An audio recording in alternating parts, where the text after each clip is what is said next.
କରିବା ବାର୍ଦ୍ଧକ୍ୟ ଭତ୍ତାକୁ 3000 ଟଙ୍କା ପର୍ଯ୍ୟନ୍ତ ସମସ୍ତ ହିତାଧିକାରୀମାନଙ୍କୁ ହାତାହାତି ଯୋଗାଇ ଦେବା ଏହି ସବୁ ଦାବି ନେଇ ଆଜି ଆମେ ବିଡିଓଙ୍କ ପାଖକୁ ଆସିଛୁ ଏବଂ ଏଠି ଗୋଟେ ଡେପୁଟେସନ ଦିଆଯିବ ସରକାରଙ୍କୁ ଜଣାଯିବ ବିଡିଓଙ୍କ ମାଧ୍ୟମରେ। ଆମେ ହାଟୁଡ଼ି ବ୍ଲକରୁ ସମସ୍ତ କାର୍ଯ୍ୟକର୍ତ୍ତା ଏବଂ ଅନ୍ୟମାନେ ସବୁ ଆସିଛୁ।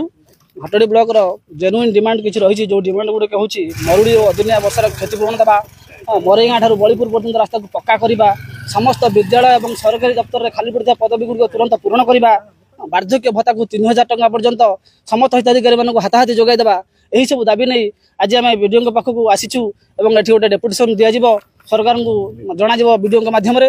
ଆମେ ହାଟୁଡ଼ି ବ୍ଲକରୁ ସମସ୍ତ କାର୍ଯ୍ୟକର୍ତ୍ତା ଏବଂ ଅନ୍ୟମାନେ ସବୁ ଆସିଛୁ, ଏଠାରେ ଦାବିପତ୍ର ଦିଆଯିବ। ଆଉ ଆମର ବିଭିନ୍ନ ଦାବି ନେଇ ଆଜି ଗଣ ଡେପୁଟେସନ ବିଡିଓ ମହାଶୟଙ୍କୁ ଦିଆଯାଉଛି। ଏଥିରେ ମୁଖ୍ୟ ଦାବି ହେଉଛି ଆମର ହାଟୁଡ଼ି ବ୍ଲକରେ ଶୀତଳ ଭଣ୍ଡାର ସରକାରୀ ଉଦ୍ୟୋଗରେ ପ୍ରତିଷ୍ଠା କରାଯାଉ ଏବଂ ଅଦିନିଆ ଯେଉଁ ବର୍ଷା କ୍ଷୟକ୍ଷତି ହେଇଛି ସେଥିର ତୁରନ୍ତ ଚାଷୀମାନଙ୍କୁ ସାହାଯ୍ୟ ପ୍ରଦାନ କରାଯାଉ ଏବଂ ମରେଗାଁ ବଳିପୁର ରାସ୍ତାକୁ ତୁରନ୍ତ ପକ୍କା କରାଯାଇ ବସ୍ ଅନଲାଇନ୍ରେ ଏବେ ସୁନ୍ଦର ସୁନ୍ଦର ଫୁଟୱେୟାର ମିଳୁଅଛି। ନାମୀ ନାମୀ କମ୍ପାନୀର ସୁଜ୍ ମିଳୁଅଛି।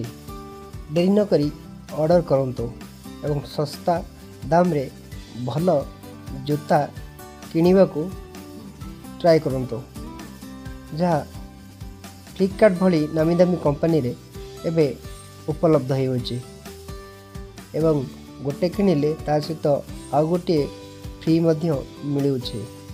ଡେରି ନକରି ଅର୍ଡ଼ର କରନ୍ତୁ, ଏହାର ଫାଇଦା ଉଠାନ୍ତୁ। ଏହିଭଳି ଭିଡ଼ିଓ ଦେଖିବାକୁ ହେଲେ ଆମ ଚ୍ୟାନେଲକୁ ଲାଇକ୍ କରନ୍ତୁ, ସେୟାର କରନ୍ତୁ, ସବସ୍କ୍ରାଇବ୍ କରିବାକୁ ଜମା ବି ଭୁଲନ୍ତୁ ନାହିଁ। Thank you.